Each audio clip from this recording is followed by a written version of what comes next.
You are listening to the Scars and Guitars podcast series that syndicates for the A-List Online, and my name is Andrew Mackay-Smith. Welcome to the show. The interview subject coming up for you is the one and only, the very legendary Ricky Warwick. Ricky is in the modern version of Thin Lizzy. He's in Black Star Riders alongside of Lizzy guitarist Scott Gorham, and he's got his own thing going on, which is the catalyst for the conversation you're about to hear. The solo album, When Life Was Hard and Fast, it's out right now. Right now being the 19th of February 2021, and it's a cracker.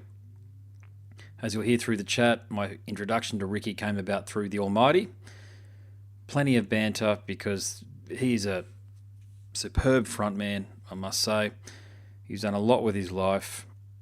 I enjoyed this chat. So here he is, Ricky Warwick. Hey, Andy. Hey, mate. How's things? Not too bad. How's it going? You well? Oh, I'm doing very well. Yeah, mate. It's interesting. It must be the 24-hour period for people from Northern Ireland, because I was talking to the former guitarist from keyboardist from Cradle of Filth last night. So two people in the space of 24 hours from Northern Ireland I've spoken to really? For the podcast. I had no idea he was from Northern Ireland. Wow, there you go. Yeah, I think he lives in York these days, though, from his Facebook profile. But Right. One thing I was saying is, man, everybody that I've spoken to from Northern Ireland, it's like Sweden, man. Everybody that I've spoken to from there has been fantastic and so easy to have a chat to. That's good. Well, you know, we're built from good stuff. What can I say? Mate, how's the old? I guess you've got to call it video grind these days. You know, no doubt you've been of days on end doing this, and it's the eve. I know in your part of the world, it's the eve of the release. It's out now in Australia, though, isn't it? But how have the interviews been going? It's been great, thank you, Andy. I mean, I'll be honest with you, mate. I've never done more promo for a record in 30 years of putting out albums, and bizarre as that is because of the situation that we're in. You know, it's just nuts, but it's I've been at it now for maybe 5-6 weeks, and it's been every day, and it's been brilliant. And like I said, I've never had this sort of reaction, you know, before. I've done tons of press before. Obviously, you fly over, you do promo tours and stuff, but the volume and the amount of them has been incredible. So listen, no complaints, really good, thank you. I'm hearing you. Yeah, well, I don't think there should be any complaints based on. I've been living with When Life Was Hard and Fast now for many weeks, man. And so straight off the bat, I'm going to say congratulations. It's fantastic. Mate, thank you very much. Thank you so much. That's not me bullshitting you either. You know, I know you get people saying this stuff and they don't mean it. I've been, you know, we've got young girls, man, and I crack open a beer and go outside and they play on the swings and I play with them and stuff too. That's what I choose to have on. That and the new Accept album. You're in the new Accept album. Well, thank you, man. I really appreciate it. Thank you. So, but it's you. I don't think people realize, man. I mean, look, I know you from the Almighty. I've got to say that's straight. Sure, of course, yeah, no, absolutely. Most people do, yeah. Yeah, but you know, this is your 8th solo album, and to the point that you've been in the recording business as a recording artist now for well over 35 years. I think it is now 30 years at least. But look, it does. The album continues your long and rich association with writers, hard rock and roll. I can always tell it's you with your voice, man. Yeah. But one of the things about this album that I can hear how hard you've worked on it to craft it and to make it an album full of just no bullshit, soulful rock and roll. There's nothing fake here. It sounds like, thank you, to use a rugby parlance, you've left nothing on the pitch here, man. You've gone out there, you've had a very solid game, and you've given it everything you've got. But we might have touched on this already, but you know, how do you feel? Because it is the release day here in Australia. Is it a sense of pride, accomplishment, relief, or maybe even a combination of all three? Well, thank you for saying all that. That's really cool. You know what? It's taken 30 years of hard work to make this record. I couldn't have made this record without the 30 years that I've put in and everything that's happened to me in that time. And I think that has come out on the album and in the lyrics and in the attitude. I'm delighted it's coming out because the thing was done back in 2019. I mean, I've been sitting on it for almost 2 years. Okay. You know, so I've been living with it and I've been listening to it a lot because, you know, you finish a record, you bombard yourself with it for 3 or 4 weeks after you make it because it's new in the studio. And then I don't listen to it again, and maybe I'll pull out, until you pull it out one day. I might listen to that album again. You don't really listen to your own stuff. Yeah. But I've been going back and visiting this a lot because I think it's connected with me in a way maybe I don't even know why previous albums haven't. And I'm going back and I'm not listening to it going, oh man, I wish I'd changed that, or I wish we could have tweaked that, or, in this sort of 2 years, I've gone back and gone, man, I can't wait till people hear this. Because I feel really good about it. I feel different about it. And I don't really know why, but I think just one of those things, the planets aligned, hooking up with Keith Nelson. 3.5 years ago, I didn't know Keith. I didn't know him. I mean, I knew he was, but I didn't know the guy. He's one of my best friends, because of this whole experience. And it's just, sometimes just things happen and everything moves and aligns, and getting sort of too hippie here. Everything just sort of kind of comes together. And I really feel it did on When Life Was Hard and Fast. Yeah, great. It all clicked, and it's clicked bloody hard, mate. Yeah, it's an album that's going to be a stayer. I know what you're saying. Thank you. It's difficult as an artist for you to listen to your own stuff. God knows I've been a part of many recording sessions myself as a musician, and you never listen to things again because it just doesn't. Yeah, we're our own worst critics, aren't we? When it comes to being, of course, you get too close to it. You get it's hard that you can't take a step back from it. But someone of your caliber, obviously, you could pretty much invite whoever you want, and it sounds like you have, to guest on the album. So we're talking, okay, just a couple of the ones that stood out for me, and I know there's more than this, but there's three big ones. Joe Elliott from Def Leppard, fantastic singer. He does the backing vocals on the title track. Andy Taylor, I've got to say, takes the cake for me because I'm a huge Power Station fan, and he's ex-Duran Duran, but the trademark guitar solo that he's put in, I'd Rather Be Hit. I mean, incredible. Geez, yeah. And Dizzy Reed, I only just found that out like 5 minutes before we got onto the call that Dizzy was also on the recording. Yeah. But for someone like you, man, who could pretty much ring up, Vivian Campbell's another one of your fellow Belfast, from Northern Ireland too. You could pretty much invite whoever you want. So when you're writing an album, mate, do you say, oh, Vivian would be good for this potentially, or do you say Andy would be great for this, or Joe? Is that how it works, or can you talk me through how you select people? Not really until the track's finished. Until the track's actually finished, then you kind of go, who'd be really great on to play a solo on that, and that's when you start thinking of people. 30 years of doing this and 30 years of touring with so many amazing bands. I'm becoming friends with those guys, and first and foremost, these guys are my closest friends. They're insanely talented musicians, and I'm a huge fan of their music, obviously. Joe and I have obviously worked together in the past. He co-produced the first two Ricky Warwick solo albums, and I've sang on a Def Leppard album, and he's one of my closest friends. And Joe's a bit of a mentor to me. I always say, and I mean it, it's hard to argue with a guy that sold over 100 million records.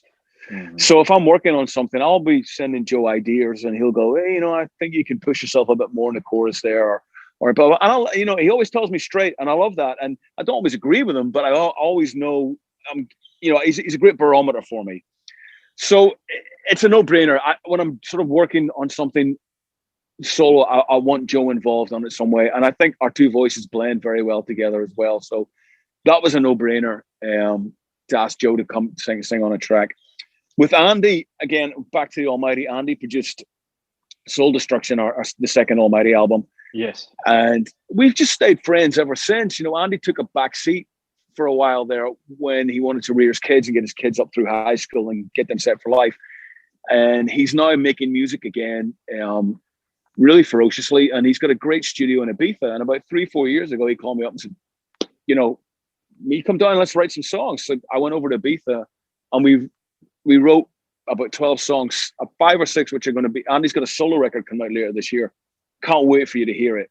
Okay. Think if you love the Power Station, you're going to love this. Oh yeah. And I co-wrote about 5 or 6 songs with Andy on that, and I was just starting to write, get ideas for When Life Is Hard and Fast. I said, hey man, return a favor. Will you play guitar on one of these tracks when I finish the track? He's like, no problem. Send it to me. Same with Dizzy. Known Dizzy for many years. Dizzy's here in LA. The great thing about having Dizzy was here, so we could actually have Dizzy down to the studio.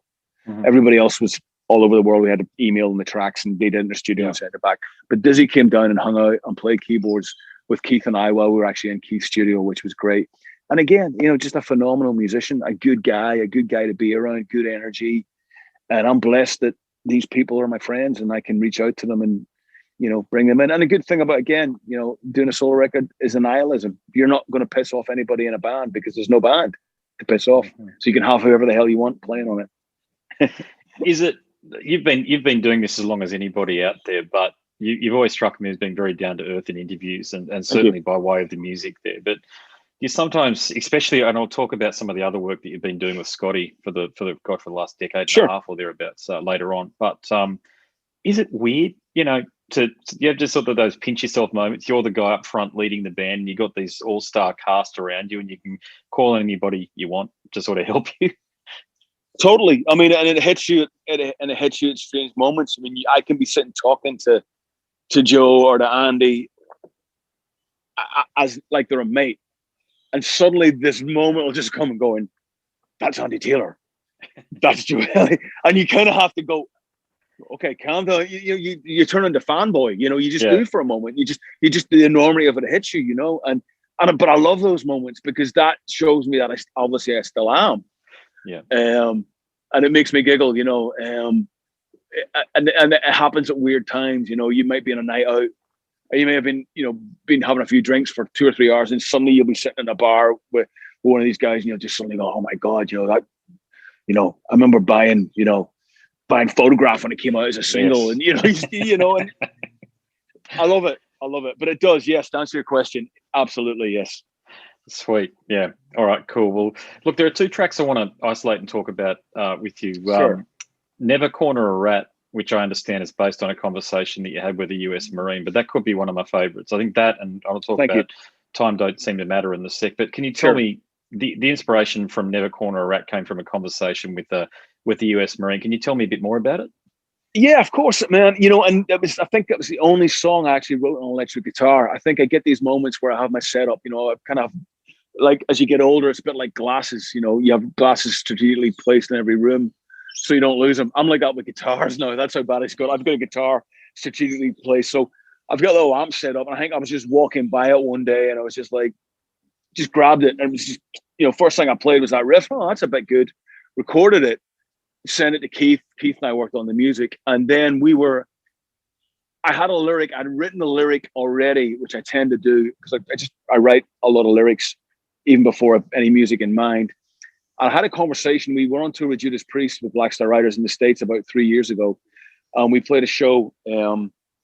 I think it was in Virginia. It might be in Virginia. I can't remember. But a friend of a friend was there and introduced me to this guy who came on the bus. Turned out this guy was an ex-Marine, been in the Marines for 15 years, done various tours of Iraq and seen a lot of action and the whole thing. Had suffered from post-traumatic stress syndrome.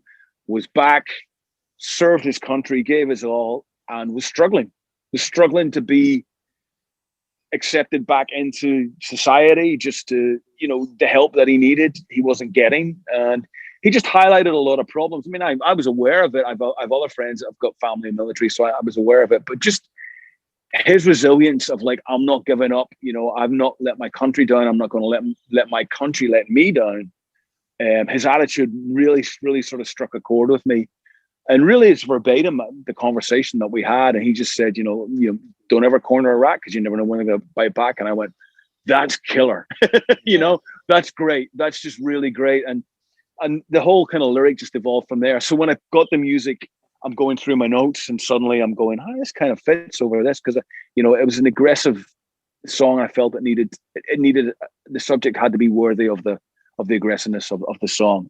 Yeah, you're right, and I love that contrast between Never Corner a Rat to Time Don't Seem to Matter, because that from what I understand, that's about your daughter, and I've got absolutely, 2 daughters too, so I can relate. Oh, cool. But, congratulations. Thank you. Yeah, and then likewise, because but is a song like that? Have you had that for a long time? Because to me, that sounds like one that's it might not be. It might have been one you wrote recently, but it sounds like one that's been gestating for a while there. It was written in 2018. As a majority of the songs where, you have riffs and you have lyrics hanging about sometimes for years and on end. But that, I can remember writing it as clear as day, and it was written really quickly. No disrespect to Keith. Keith didn't really have a lot to do with the writing on it, although I give him a writing credit because he made a couple of chord changes in the chorus that changed the whole dynamic of the song. But the actual essence of the whole song. I was back in Belfast. What we tend to do with Black Star Riders when we're doing the European festivals, during the week, there's 2 or 3 days, obviously, where there's no festivals. So, because we all live in the States, there's no point in flying home. So for me, great, I get the chance to go home and see family in Ireland, which is what I would do. And we've been out for about 4 or 5 weeks, and I was just homesick, and I'd missed birthdays and I'd missed Thanksgivings, and I was just kind of feeling sorry for myself. And I wanted to write a note to Pepper, just sort of saying, look, I'm really sorry that what I do takes us away from from you, but it also gives us the lifestyle that we have. And also when I'm home, I can spend, it's the quality of time I get to spend with you, not the quantity that's important. Yes. And I wanted to express that in a song to her. So I just started playing, and it just came out. It all came out. It just came out. Sang it into the phone, took it back, played it to Keith. Keith came up with the great chord suggestions in the chorus. And he's like, let's do a demo of it. And I went, man, I had a stinking head cold that day. And I went, bro, really, let's do it another day. I don't feel like singing. My head's full of the cold. He's like, just throw it down. Nobody's going to hear it but me and you. So he set up a mic. I reluctantly agreed to do it. And I really got into when I was playing. I just lost myself. And one of those head colds where you can hear yourself inside your head, your ears are so blocked. Mm-hmm. And I did it in one take, and we listened back to it, and Keith goes, hey, you don't sound too bad for somebody that's not feeling well, and I thought, yeah, okay, it's pretty good. So we left it. We come to record the album 6 months later. We're pulling up the demos. We revisit this one. I said, this is a start. Let's re-record it. Let's, bring the big mics in. So we set up all the mics. We set the guitar up. We spent all afternoon trying to recreate what we'd done on the demo. I couldn't get anywhere near it. So I looked at Keith at the end of the day and I went, we're keeping the demo. And he went, yeah, we're keeping the demo. Nice. So the actual guitar and voice on that is one take, me being really ill with a cold. And that's what ended up on the album. Obviously, we added the strings and then we added Pepper on later. But that's how that song came about. So, yeah, it's a special song. It really is. Yeah, you can feel that. Yeah, no, thank you. It's one of the strongest songs you've written, I've got to say. That one there. Oh, thank you so much. And yeah, a lot of your songs come from the heart, but I could feel that one. Maybe it's a connection because we're both fathers and daughters. Maybe that's what sure. I think I absolutely think it is because like I said, I was trying to. Maybe I was thinking about a telephone conversation I was going to have with her later, and I always find that I express myself better in my lyrics than I do when I'm talking to somebody, and I think that was definitely, a case in point right there. Hey, I'll just do a time check. How much more time have I got with you? We're good, bro. You're the last one for today, so take your time. Okay. No problems. Fantastic. Gosh, no, I've been waiting for this conversation for a couple of years, I've got to say, mate. Thank you. Oh man, thank you. When you own somebody's cassettes, what I'm talking about back in the early 90s, which is the case with Soul Destruction. I remember having that on cassette back in the day, and I loved Power Tripping, by the way. I thought that was Thank you. And then I definitely noticed, I've got to ask you this, I definitely noticed the stylistic change on Just Add Life, which I also liked. Okay. I don't want to say I didn't like it, but the cover threw me. I'm sure you've got this feedback before, because the cover was so different. The album cover I'm talking about, it fit in with Weezer and all of those bands that were around at the time. Sure. And I know, were you pressured to put a cover like that on an album? Yeah, but I could have said no. I could have said, go fuck yourself. I'm not doing it. We're the Almighty. I'm sticking to it. But I didn't. So that's on me, and it's on the other 3 guys that are in the Almighty. We went along with it. We went along to listening to what people expected and wanted from us, because Britpop was in all its glory, in the mid-90s. And I wasn't in a good place either. Again, that's my fault, but I wasn't in a good place. I was in a bad headspace. I'd just come through a messy divorce. I probably should have taken a bit of time out. I didn't. Things were sort of falling apart around me. And, you sort of carry on thinking it'll be all right. And it was a weird time. And there's some killer songs on that record. On that record, I absolutely agree with you. Yeah. And, the Storm Thorgerson did the cover, who's amazing. Obviously did all the Floyd stuff. So, but we were pressured into going down a road that we could have very easily turned around and went, we're not going to go down it, but we didn't, because we thought that's what we should do at that time. And it was, it was the wrong decision. You know, I it reckon absolutely was. musically, That I was the think it's my beginning of the favourite end. album. Sorry, that was the beginning of the end of the band. Really, Yeah, I thought it must have been. We weren't a band. We were arguing a lot. We weren't pulling together as a band. You know, I was in the studio on my own a lot more on that record than I should have been because the other guys just weren't coming in half really? the time. Yeah. Okay. Yeah. You know, simple as that. You know, we'd lost whatever had made us great was still there, but we were just ignoring it. You know, like we were still writing good songs, but the gang mentality, the all for one for all thing was gone. You know, was totally gone. Look, I'm from that era, as I mentioned. I think in hindsight, it's actually probably my favourite album from the band. I've got to say. Wow. I know, but that happens, doesn't it? See, because to me, it reminds me of Bad Religion. The music that but also, I mean, if we'd still worn the denim cutoffs and had long hair, I'd still release those songs. Nobody would really bat an eyelid because it's still heavy. It's still in your face, very much so. But it's because of the way we looked. Suddenly, we'd smartened up. We'd get short hair, and you know. Yeah, people nowadays who are around now, you know, from Pitchfork and all those dickhead magazines, you know, those stupid hipster things. Like they don't understand what it was like back then because they're like 20 years of age, right? 22 years of age, and think they know everything. But they don't understand the pressure you guys were under to maintain the relationships with label interests and managerial types back in 1996. For rock music, everything, because things were still based on how many records you sold back then. It wasn't so much about the live touring because it was people were still buying the physical product, and it was, you know, whether you got to make a follow-up album depended on how many records you sold of the one you were working on at that time, you know. I've got to say, I always felt, Ricky, that you should have been the one who joined Iron Maiden. And I know this comes up a little bit, but and I've got to say, and I'd say the same thing to Blaze. I've said it to some people that are around him, and it's with the greatest of respect to Blaze. He was just the wrong choice, and I have no idea what Steve was thinking. First of all, bringing him into the band, and then B, not tuning down to match the timbre of his voice. Yeah. But for you, was there ever? I don't look. Correct me if I'm wrong. I don't know whether you've addressed this, and if you don't want to address it, don't please. There's no pressure with me. It's all good. But did they reach out to you to have a chat to you? Because surely to goodness you're on the radar. No, and I would have turned it down instantly, Andy, because I can't sing like that.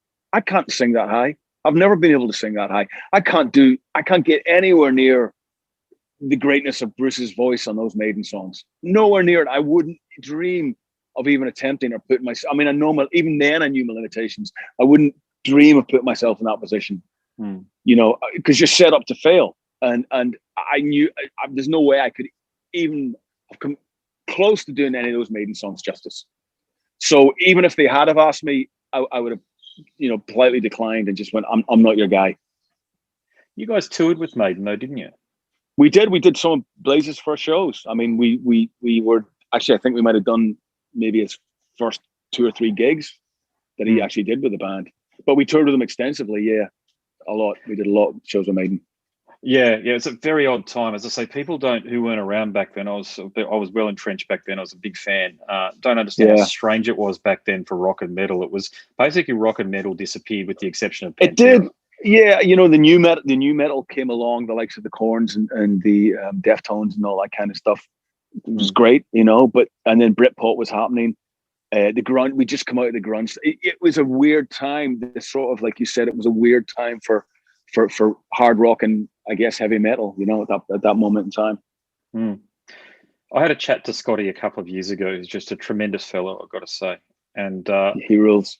He told me how much he values you being in the band and the band of brother thing that you guys have got going on with Black Star Riders.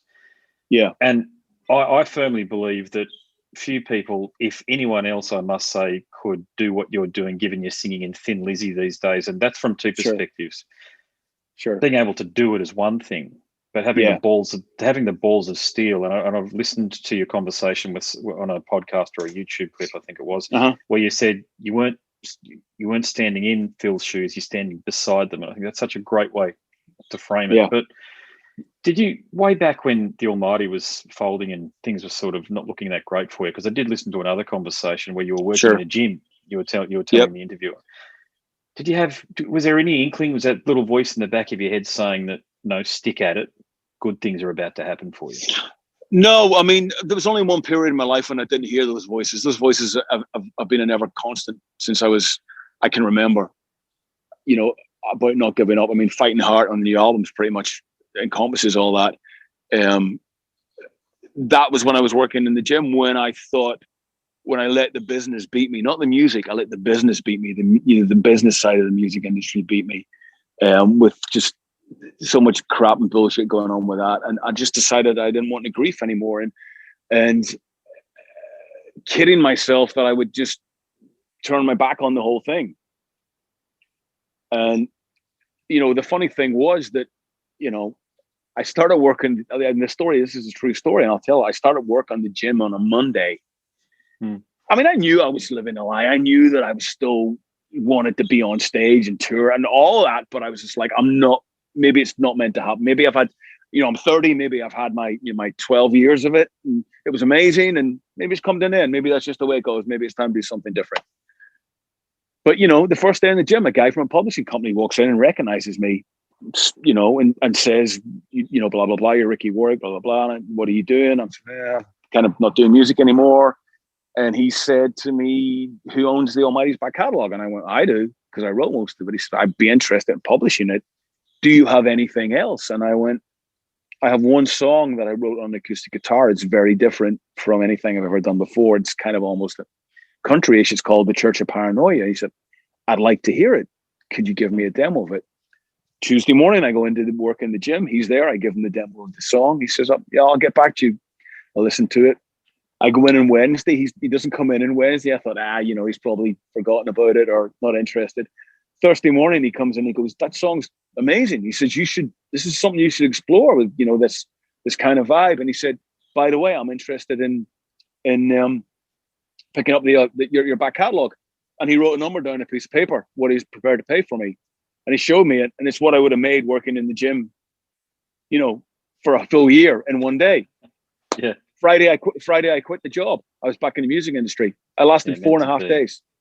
Yeah. 4.5 days. And that guy's name was Dara Kettle. And the publishing company was called Peer Music. It's a very famous Nashville publishing company.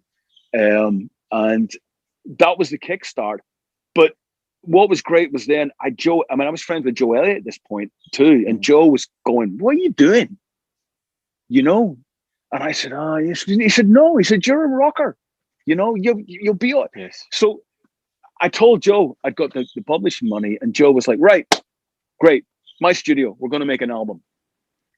And those two guys were real friends. And Joe pushed. I said, we'll make the album, pay what you can, we'll get a deal, you'll pay me the rest. Boom, boom, boom. So I'm in there doing Tattoos and Alibis, my first solo record, and reinvented myself, reinvigorated, and determined then to do it on my terms and not listen to anybody because of the bullshit that happened with the Almighty, because of the bullshit that happened with the band Sick that I put together just off the Almighty split. And, the same pitfalls happened with that band that happened with the Almighty towards the end. I'm going to do it my terms now. I'm going to say no to people. I'm going to, if I don't, it was from then on forward, I was like, it's on my terms. And that was, 21 years ago. Yeah. Well, look, I meant what I said, that I don't think anybody else except for you could do what you're doing in Thin Lizzy. So how did you come into Scott's orbit? Again, I met Scott when I was in the Almighty. My ex-wife and Scott's wife used to work together at MTV Europe. Okay. And, she came home one day and she went, I'm working with this woman called Christine Gorham. She's married to a guy that's in Finland. I was like, you're working with Scott Gorham's wife?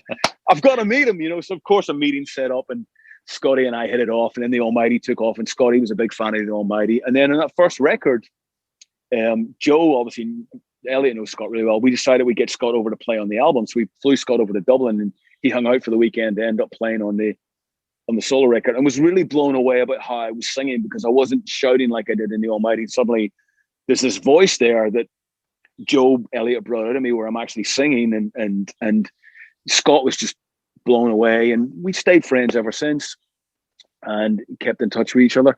And then just, it was a case of the phone call from Scott Gorham in January 2010 going, I'm putting Thin Lizzy back together. I think you're the guy to front the band. Do you want the gig? And it was as simple as that. And the difference, going back to our Maiden question, was Thin Lizzy are my favorite band. I grew up in Thin Lizzy. Thin Lizzy is the soundtrack of my youth, soundtrack of my life. Phil is my, you got to pick one guy that defines rock and roll for me. It's Phil. We have the same. We're both baritone singers. We're both Irish, and I felt that I could do his songs justice. Otherwise, I would have said no to that as well. I felt that I could do his songs justice, and I liked what Scott had to say and the way he wanted to present the band and the whole thing. I just felt that this was something that was okay to do. Yeah, I agree with you. I too believe that he just. I don't like doing this, but I will do it anyway. I believe he just nudges Freddie Mercury as the greatest rock and roll frontman of all time. I would agree with that. Yeah. Yeah. What clinched it for me, talking to Scott, getting Scott's feedback about that performance he did down in Sydney on the Harbour Bridge, on the steps of the Opera House. Sorry. Yeah. Performing for about 120,000 people in an area that's not catered for that. I mean, you're talking about four guys on stage with 120,000 people in the palms of their hand. And I just looked at and Gary Moore, Jesus Christ. I mean, that band at the time. Incredible. You can't recreate it, can you? I mean, that's a moment in time. Thank God it was captured for all prosperity. It's there, and that stunning harbour down there. But I guess for you, that night before the next day when you were going on stage to play and to sing Phil's songs, was there any hesitation, or were you always just I'm doing this because this is what I've been asked to do, and I need to bring this music to the people? There still is, even when we go out as Lizzy now. It never leaves me. I mean, the enormity of it and what it means to people and what Lizzy stands for is huge, and it's terrifying. The good thing was I had 8 or 9 months to prepare for the first show, but from when getting the call, and we did extensive rehearsals for 2 or 3 weeks as well. So I had 9 months to just submerge myself in Phil and Lizzy and just do all the homework and everything. Cause it was like, well, we'll get you like a teleprompter. No way. I'm not, I've got to know these lyrics backwards, inside out, and the whole thing. And so I knew that I was well prepared because I worked at it incredibly hard for 8 or 9 months. I mean, I sacrificed everything for it. I wouldn't listen to any other music. I can tell again. Yeah, I wouldn't listen to any other. That's what it took. Thank you. Yeah. I wouldn't listen to any other music. My wife works in the music industry. She works for a label. She's going, check this new band out. I'm like, no. It was Lizzy, to the point where it was overkill, But that's what it had to be. But the first show was in Aberdeen in Scotland, and it sold out the day before, about 2,500, 3,000 capacity. And suddenly it was like, what am I doing? Why have I agreed to this? Yes. And a buddy of mine came to the show, and he said one thing to me, and I'll never forget it. And it was really cool. He said, no matter what happens tonight, your life's never going to be the same tomorrow. I can take that. There's 2 ways to take that, and that's the way he intended it. You fuck up here, you're gonna be known as the guy that blah blah blah. He said, but you deliver the goods. Who knows where this could take you? But the whole build up to that day, the whole show was so surreal, and I just remember watching the clock in the dressing room getting closer and closer and closer, and just as excited as I was also terrified. Suddenly I'm going, what's the first line in Are You Ready? Yes. That stupid stuff like that starts creeping in. We get on stage, and the way we start with Are You Ready? And there was like a big, huge kabuki curtain that hung over the front of the stage. The intro tape would end, Brian would count us in, boom, Are You Ready? Kabuki would drop, we're off, we're at the races. And I'm standing behind the curtain, Scott Gorham's to my left. And my knees starts to shake. I get the trembling in the legs. Yeah. And Scott just leans over, and the king of cool, as Scott Gorham is, he just hits me in the ass, and he goes, hey, bud, you'll be fine. And I just remember going, I wanted to fucking kick the shit out of him. I wanted to punch him and go, why did you talk me into this? Why? This is the dumbest, boom, the curtain falls. and we're off. Yes. And the rest is a blur. You know, it's a blur. But the funny thing was about those shows, Andy, was that first tour was weird because the first 2 or 3 songs, everybody's like, what's this guy going to sound like? Is this going to be any good?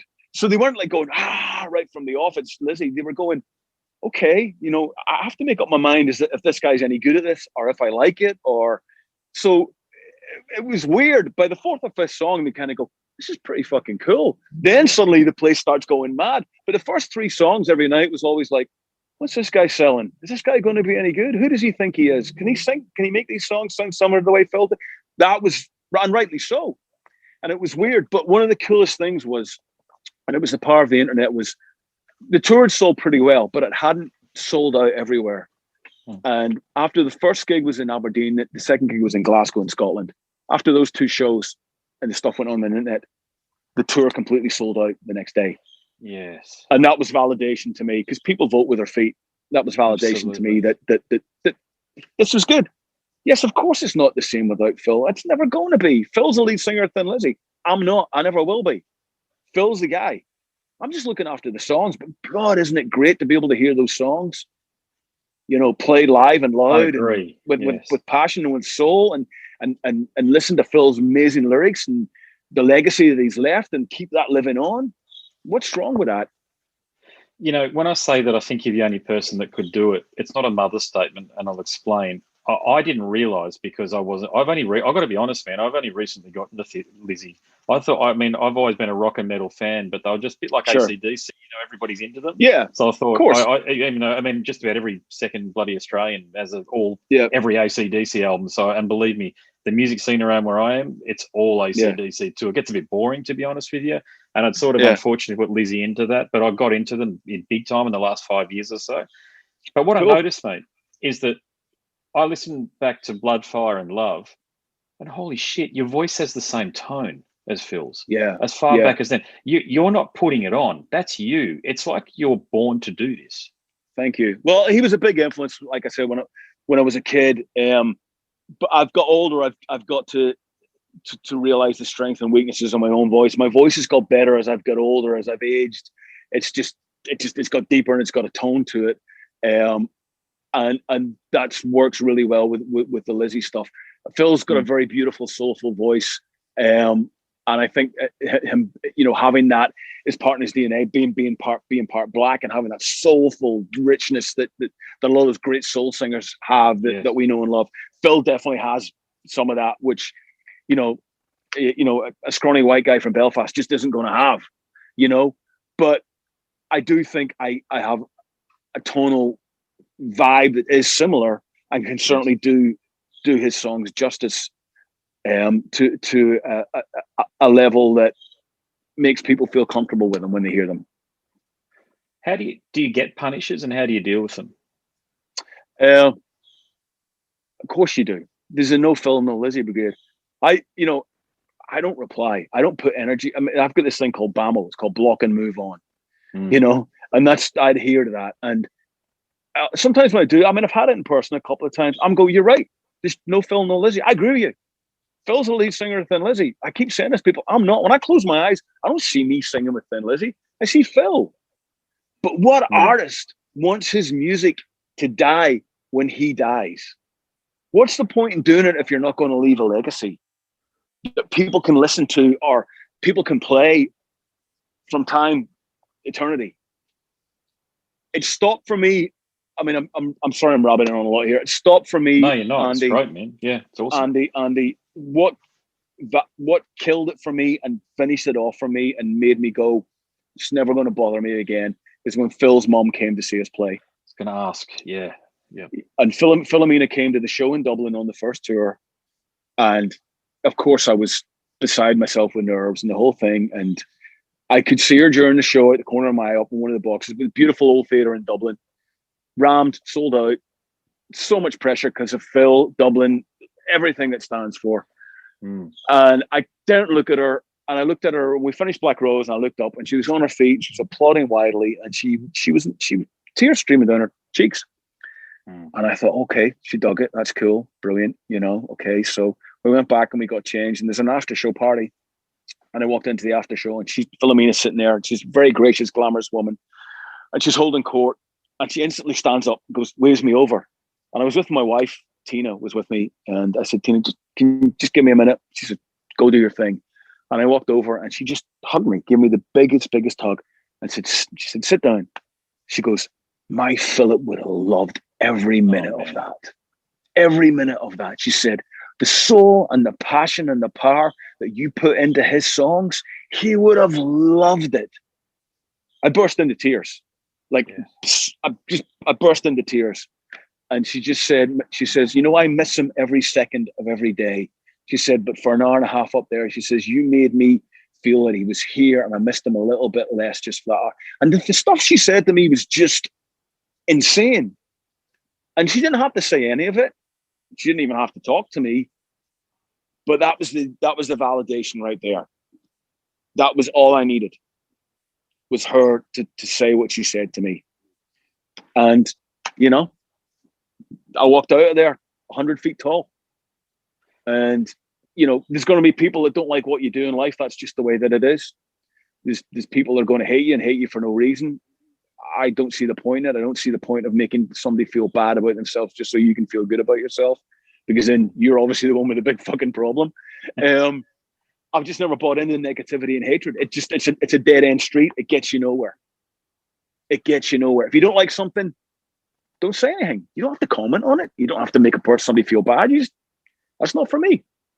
You don't have to hate on them, but on the whole, I've got to be honest, it's been pretty good. I mean, it's only really in person. It's only been a couple of times that people have come up to me and tried to sort of get in. I'm a big guy, so people aren't going to, I can look after myself. So, but it's only been a couple of times that people have made a few snidey comments. And I'm just like, yeah, okay, they're cool, no problem. Don't come to the show. Don't, if you don't like it, But guess what? It's happening. Great. I had goosebumps through that story you just shared with me. Thank you. No, listen, I've told that story 100 times. I never get tired of telling it, and it's a true story. And and it was a life-changing moment for me. Because I was kind of going, I really wish she wasn't coming to the show before it. You know what I mean? Because of the amount of pressure that it was putting on me. But God, I'm so glad that she did. So glad that she did, and so glad that it meant something to her. I mean, it was a really emotional night all around. It really was. It was just one of those special nights. Obviously Dublin being what it is, and what it meant to Lizzy. Yeah, for sure. Yeah, it's an incredible tale that you've got there, and I'll make this my last question for you. Is no problem, man. Mate, you've got a heck of a tale to share with people. Your life story is both. It's inspiring, but it shows the value of perseverance and just hard work and just making it happen. Have you thought about writing a book, or has somebody approached you about that? I've been approached a few times, and I'm not there yet. There's still a bit more to do. There's still maybe another 10 years of tales and things to happen. I'd like to think so anyway. I don't feel I'm quite at that point yet where writing a book, and it feels like the definitive thing to me, it's not ended yet. So I'm a little bit nervous about drawing a line under it when I still feel that I'm still making records and stuff still happening. And I had tremendous success with the Almighty, and it was brilliant, but the last sort of 10 or 12 years, 15 years have been amazing for me. The opportunities and the level of success that I've achieved in the last few years as far eclipsed the Almighty. And that's why you never know what's around the corner. And I'm not prepared to shut that door just yet. You know what I mean? Make it volume 1 then. A couple of I know. Yeah, sequel. No, yeah. Well, I do think one thing. I write books, you see, so I'm writing a couple of biographies at the moment, and I was going to say later on. I mean, I know you guys, yourself and Scotty, probably have people coming out of the woodwork like Joel and Mark Eglinton and people like that who are nearby. A Scottish fella. I'm speaking to Mark fairly soon. Actually, he's another good bloke. Actually, but there's a real lack of these stories out there, you know, because of all the clickbait and the bullshit. And what you've just shared to me now, man, for people who are on the train or on the bus going to work or on the ferry, whatever it might be, and they sit down and they read this stuff, this is like a drug for me as a rock fan, a metal fan. Yeah. To me, this is like a drug. Well, thank you. And I'm not. I don't. Again, I don't want to write a book where I'm. You know, I've had a lot of shit happen to me, like everybody has in their lives. But I don't want to write a book where I'm slagging people off. Yeah, he's a prick. He did that. He ripped me off. He did that. But yes, I adhere to you're a victim of your own circumstance. You make your own choices. You make, you know, you choose the people you hang out with. You choose the roads that you go down, and it doesn't work out. That's on you. You made that choice. You know, and so, like you said, if I do a book, I want it to be a positive experience, because I've had a good life. I've had a really good life, and I can't really complain about too much about it. I've worked extremely hard, and I've sacrificed a lot. And you know, I'll be the first to hold my hand up and say that, you know, but it pays off. I feel it pays off. I think just speaking to people, a lot of people that I have that are in your position, the one regret that they've got, which you will not have, they haven't started a family. And I think some of them feel that they got away due to their life on the road. But you've got that well-rounded perspective on things. Yeah, I mean, it was always important to me. I just always wanted kids, and you know, being a true Cancerian as well. I'm a home bird. I mean, I've been at home now. I haven't played a show since November 2019. You know, so almost coming up a year and a half since I was last on an airplane. Never mind play a show. And for somebody that was touring as much as we were, that's incredible. And yeah, of course I miss it. But you know what? I've had a great time being at home with my family and my kids, and just unbroken time, being here for all the birthdays and the Thanksgivings and all that kind of stuff. Yeah. It's been lovely. I've really, really enjoyed it. You know, do I want it to be like that way forever? No, because I love playing live and I love touring. But I always used to, you know, say one day maybe I'll take a year off and just chill with a family. I've had that now, and it's been great. So, you know. All right, brother. I can't tell you. I thanks for your candor. I've been looking forward to this conversation for so long, mate. Ever since I used to dream as a kid about talking to people like you. I've got to say, I'm in my mid-40s. Oh, mate, thank you so much. You're very kind. Thank you. Thank you. Well, you've been great. Thank you. Yeah, thank you very much, mate. Yeah. So, look, hopefully when all this bloody COVID bullshit dies down, we see you down here, or maybe I'll just have to go to your part of the world over there. Well, either way, either way is fine.